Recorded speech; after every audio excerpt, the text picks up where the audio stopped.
In a quarantined area, hundreds of people are begging for help. A desperate woman goes through the crowd and tells her son that she loves him before handing him to the soldiers. He and other children are sent off on a train where Ava tells them that it'll be fine. This kid grows up to be Thomas, who is put in a closed glade with other teenagers.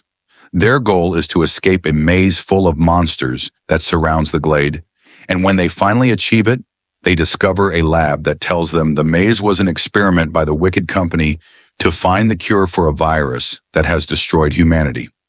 Before they could process this information, a bunch of soldiers drag them out of the lab and take them away in a helicopter. A few hours later, the chopper lands in a desert. As the group descends, they find themselves surrounded by zombie-like creatures known as cranks. The soldiers immediately open fire, keeping the group protected as they make their way to a huge facility. Inside, they meet Jansen, who introduces himself as the leader of this sanctuary. Since the teenagers are immune to the virus, they've become a target for Wicked, but Jansen promises they'll be safe if they stay here. Then the group washes up before going to the medical bay, where they're given vitamin injections before the doctors run some tests. Thomas notices that Teresa receives private attention from Dr. Crawford. Afterward, Jansen interviews Thomas because he wants to know what side he's on. Since all the teens are sent to the maze with amnesia, Thomas explains he remembers he used to work for Wicked, but not much else. When all the medical tests are done, the group is allowed to go to the cafeteria, where they're shocked to learn there were other mazes, and all the kids in the room are the survivors. They befriend a boy who tells them his team has only been here for a couple of days. The teen that has been in this facility the longest is Eris, whose maze had been mostly girls, and he's been here for a week. At that moment, Johnson comes in to call a bunch of names of those who will be relocated to a new safe home. Then Thomas notices Teresa walking down a corridor with Crawford and tries going after her, but the guards immediately stop him. That night, Thomas hears a voice whispering in the dark and is shocked to find Eris in the vent, asking him to follow him. Thomas does so, and after crawling through the vents for a while, they reach a grill where they can watch Crawford and her nurses pushing a body in a strange-looking stretcher. Eris tells Thomas that they bring new people every night, but he's never seen anybody come out, so he concludes that the teenagers don't truly leave this place. The next day during dinner, another group is called by Jansen. Thomas tries to follow them and is stopped by the guards again, but this time Thomas keeps pushing, and the guards have to use force to stop him. The other teens rush to pull Thomas back, and Jansen orders his men to send this group to their bunks. In their room, Thomas reveals he caused that scene to steal the guard's ID badge and intends to find out the secret of this facility. However, Newt thinks Thomas is overreacting, and he should be thankful they have food and shelter now. At that moment, Aris appears in the vent, and Thomas follows him. Soon they reach the corridor outside the mysterious lab, and Thomas uses the badge to open the lock. Inside, he's shocked to see tubes filled with grievers, the monsters from the maze. In another room, the boys are horrified to find all the teenagers who were called for relocation. They're unconscious and hanging from a machine that is harvesting a blue liquid from their bodies. Suddenly, Jansen comes in, and the boys run to hide. He turns on a screen to video talk to Ava, which means this facility is working for Wicked. She asks him to get all the teenagers he has sedated and prepped for harvest since she'll be visiting soon. Ava also asks about the rebel group living in the mountains known as the Right Arm, which has been attacking various Wicked facilities. Jansen promises that his men will find the rebel headquarters soon. After Jansen is gone, Thomas and Eris return to the bedroom and tell their friends everything while blocking the door. Soon Jansen comes to pick up the boys, and his guards have to push the door open, but the teens are already gone. Thomas's team has escaped through the vents and makes it to another corridor, where Eris announces he's staying because there's something he's got to do. The group starts running and bumps into Crawford, so they force her to take them to Teresa. The alarms go off, and Jansen finds the boys on the security cameras. A guard immediately appears in the corridor and uses his stun gun to try to stop them, but Minho brings him down by kicking him against the wall. After taking the guard's gun, the group rushes to a lab to find Teresa on a bed. More guards are. They're surrounded by two armed women. The ladies are quite aggressive. However, they calm down when they recognize Eris because they used to share a maze with him. They decide the group is trustworthy, and the shooters come out of hiding. Afterward, the rebels take Thomas' group to the right-hand secret settlement. Unfortunately, they don't have many people left because Wicked keeps killing rebels whenever they can. While meeting the leader, Vince, Brenda collapses because her infection is spreading. Vince wants to kill her, and Thomas begs for mercy, but Vince won't listen. When he's about to shoot, former Wicked scientist Mary stops him because she recognizes Thomas and says he can help. Mary reveals that the last time they talked, Thomas gave her the coordinates of every Wicked lab, so the right hand wouldn't exist without him. He's been a rebel all along, a choice he made because he was tired of seeing kids die during Wicked's experiments. Brenda is taken to a tent, and Mary takes a blood sample from Thomas to create some medicine while explaining the point of the maze. Immune kids produce a special enzyme in survival situations, but it can't be manufactured in a lab. That's why Wicked harvested it directly from the bodies of former maze kids. All this is overheard by Teresa while she spies on them. Mary then injects Brenda with Thomas's enzyme, and it slows down the infection, but she'll need more in a few months. In the evening, Thomas talks to Teresa, who shares the story of her mother's slow, agonizing death. She doesn't want other people to suffer like her mother did, which is why she's been working for Wicker all along. She's called them and told them the location, so the helicopters are now approaching the settlement. Before Thomas can warn everyone, the choppers open fire, and a bunch of soldiers come down to start shooting people with stun bullets. As the rebels begin to panic and run away, Vince and his armed guards answer the fire with more fire. Minho, Newt, and Winston soon join them and grab weapons to fire at the soldiers too. Thomas finds the nursery tent on fire, but thankfully Jorge and Brenda have already gone out. At that moment, the soldiers throw a stun grenade and knock down Vince, his guards, and the boys. Jorge wants to run before the soldiers get them too, but Thomas wants to help his friends, so he tells Jorge to leave with Brenda while he stays. Once the soldiers have captured all the rebels, Thomas turns himself in, and Jansen punches him. Soon Ava also arrives in a bigger aircraft and tells the soldiers to load all the prisoners before checking on Teresa, confirming she's been working for her. Both Ava and Teresa point out all this is for the greater good, and Mary calls them out so Jansen shoots her. The soldiers try to take Thomas into the aircraft, but he reveals he's got a bomb before asking Ava to release all the kids if she doesn't want him to self-delete. His friends show their support, but before Thomas can press the button, Jorge drives in on a truck and pushes a van to create a small explosion as a distraction. Chaos takes over the area again, and Thomas uses the chance to throw the grenade at the soldiers, killing most of them. While the other soldiers rush to escort Ava back into the aircraft, Jansen punches Thomas and gets ready to kill him, only for Brenda to bring him down with a shot. The rebels take the guns from the fallen soldiers and begin fighting back while Vince brings down a helicopter using his machine gun. Unfortunately, a soldier manages to hit Minho, and he's taken away. Thomas wants to help him, but Jorge stops him, forcing him to hide in the mountains with the other running rebels. Jansen and Teresa join Ava in the aircraft, which flies away with half of the group. In the morning, the right hand has lost all hope. However, Thomas is tired of running and announces he'll try to infiltrate the Wicked headquarters to rescue Minho and kill Ava. The rebels think he's crazy, but they're desperate for revenge and agree to help him. So they block the door with a table before breaking a window to reach a different exit. There's another guard on the other side, and Thomas immediately stuns him with the gun. The team keeps running and reaches a closed gate that the badge can't open. Jansen and his men appear in the corridor, saying that if they leave, they won't be able to survive the harsh conditions outside.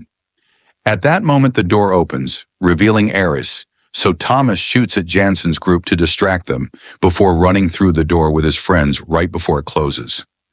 Eris destroys the lock, and the others grab a few weapons before rushing to the front gate. There's a sandstorm outside, and the guards are coming after them, but the teens keep going until the storm makes it hard for their enemies to follow them anymore. After running for a while, they find an abandoned building and go inside to spend the night. Thomas and Aris decide they should try finding the right arm in the mountains. Then they notice some footprints on the ground and follow them to find a room with supplies, which means someone used to live here. They take what they can carry before splitting to search the building. In another room, Thomas and Minho find a dead body and a bunch of cables that they follow until they see a generator. Minho turns it on, and now the whole building has power. Suddenly, some cranks appear behind them. So Minho brings one down to create an opening, and the boys run into a different room, quickly closing the door to keep the cranks out. Then they push down some furniture to block the door. However, this room is full of cranks too. The duo keeps running to reunite with the others, and now everyone hurries to escape together. Aris uses a bat to bring down a crank that gets too close, and Teresa hits another one with a hammer. A crank bursts through a window and tackles Newt to the ground, but his friends quickly kick the creature off to rescue him. They find a narrow corridor in the wall and run through it, but the door at the end is locked. While the group tries to open it, Winston uses his gun to hold the cranks in the corridor back, killing a few of them. After lots of kicking and pushing, the door is opened, and the group can keep going. Unfortunately, Winston is grabbed by the cranks, and his stomach is heavily scratched by their rotting hands. His friends manage to grab him and pull him away from the cranks so they can move ahead. The chase continues until the teenagers find a safe spot to hide and sleep there for the rest of the night. The next morning, the group leaves the building and discovers they're in the middle of a city in ruins. Suddenly, they hear an engine-like noise and rush to hide right before the wicked helicopters pass by. Thankfully, they aren't seen, and after the choppers are gone, the group keeps moving, only for Winston to collapse. He's really sick and can barely move, so the others have to carry him on a makeshift stretcher. For the next few hours, the teens continue to cross the desert and even deal with a sandstorm. When they stop to rest, Teresa shows Thomas a tattoo that has appeared on her neck and reveals she's recovered all her memories. She remembers meeting Thomas as a kid and explains they joined Wicked to help the world, so she thinks they should go back to them, but Thomas refuses. At that moment, they hear a shot and discover that the others caught Winston with a gun. The boy's getting worse, and he's now throwing up blood.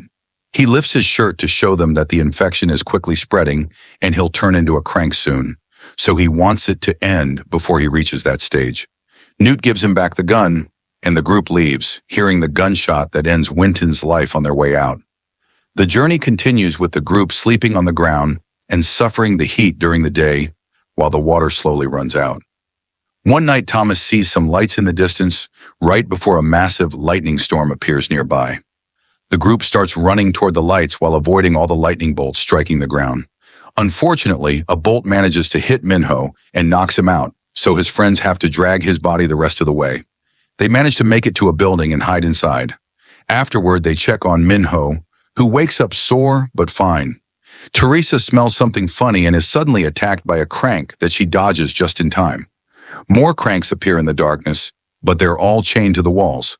Suddenly, a light is turned on by Brenda, who calls the cranks her guard dogs and takes the teens to another room where she lives with a bunch of survivors. Then they meet the leader, Jorge, who calls the right arm ghosts. When they refuse to say where they come from, the men hold them down, and Brenda uses a laser to reveal a tattoo on Thomas's neck that matches Teresa's. This marks him. As part of Wicked, Jorge calls him valuable, so the group is hung upside down from a hole while Jorge decides what to do with them. Moments later, Brenda finds Jorge packing. He thinks that if he gives the kids to the right arm, he'll be welcomed into their shelter too. Meanwhile, the kids push each other on the ropes until Teresa reaches the lever and manages to free herself. At that moment, a team of wicked soldiers sneaks into the building and begins bringing down all the guards. Jansen appears in a helicopter and asks everyone to turn themselves in, but this only causes panic among the survivors. Teresa helps the others get off the ropes too, but when they're about to leave, a man blocks their way and calls Jansen to say he's got them. Thomas grabs the man's armed hand and headbutts him, but it's not enough to bring him down, and the man tries to shoot them anyway. However, he's killed first by a shot from Brenda, who volunteers to guide them out. Jorge finishes taking care of some explosives and plays a song on all the building's speakers before running to meet with the group. He tells them he can lead them to the right arm and opens a window where he's installed a zip line, which he uses to cross the gap between buildings. All the teens cross after him except for Thomas, who runs after Brenda when she goes back to pick something up. Soon they're surrounded by soldiers and Brenda opens fire, creating a distraction for them to run. The duo has to walk on some narrow steel beams to make their escape, and the guards can't shoot them because they'd fall to their deaths and they need them alive. When the song ends, it triggers Jorge's bombs, and a massive explosion kills the guards. The building is starting to collapse. So Brenda and Thomas use some cables to slide down an elevator shaft and reach the lower floor before the debris can crush them. The debris also blocks the shaft, so their only option is to escape through the sewers. After walking around for a while, they find a mysterious plant covering the walls and a crank attached to it eating a live rat. Soon dozens of cranks appear, and Thomas hits one to open the way so they can run. A new chase ensues, and after a few turns in the dark, Thomas and Brenda find themselves on the edge of a collapsed building. Since the cranks are still coming after them, they start climbing up while dodging any falling debris or objects. Brenda kicks a crank off when it gets too close, but when she tries to hold on to a metal bar, it breaks and she falls, landing on a cracked window that cracks further when she moves. A crank appears and starts fighting her on the glass, so Thomas rushes to grab her before fully breaking the glass to make the crank fall into the abyss. Afterward, the duo manages to leave the building safely, only for Brenda to reveal a bite on her leg. She swears she's fine, and the duo keeps going until they find a settlement of survivors. Desperate for information, they talk to a guy named Marcus, who forces them to have a drink before allowing them into his club. While they look for their friends or any clues on the right arm, Thomas discovers they keep a crank in the club to shoot it for fun. Since it appears there's nothing of interest here, Thomas wants to leave, but Brenda is being affected by the drink and asks him to stay before kissing him. Thomas can't help thinking about Teresa and breaks the kiss to turn Brenda down. A heartbroken Brenda walks away, and Thomas. He tries to follow her, but he keeps getting haunted by visions of his friends as cranks and grievers. Eventually, he collapses and passes out. Suddenly, Thomas finds himself in a strange facility, telling Teresa that he did something big because he couldn't watch his friends die anymore. The conversation is interrupted when guards drag him away. At that moment, Thomas wakes up and realizes it was a dream. He's in an old building with his friends, and Jorge is beating Marcus up for information. Marcus admits he lures teenagers to his club with his free drinks and later hands them over to Wicked. A furious Jorge kicks Marcus and threatens to shoot him, so Marcus finally tells them that the right hand has an outpost in the mountains. Since walking would expose them to Wicked, the group decides to steal Marcus's car to continue their journey. Eventually, they make it to the mountains and find the road blocked by abandoned vehicles, so they have no choice but to continue on foot. Suddenly, hidden shooters open fire at them, and the group rushes to hide while concluding Marcus sent them to a trap. Jorge gets a bomb ready, but before he can throw it,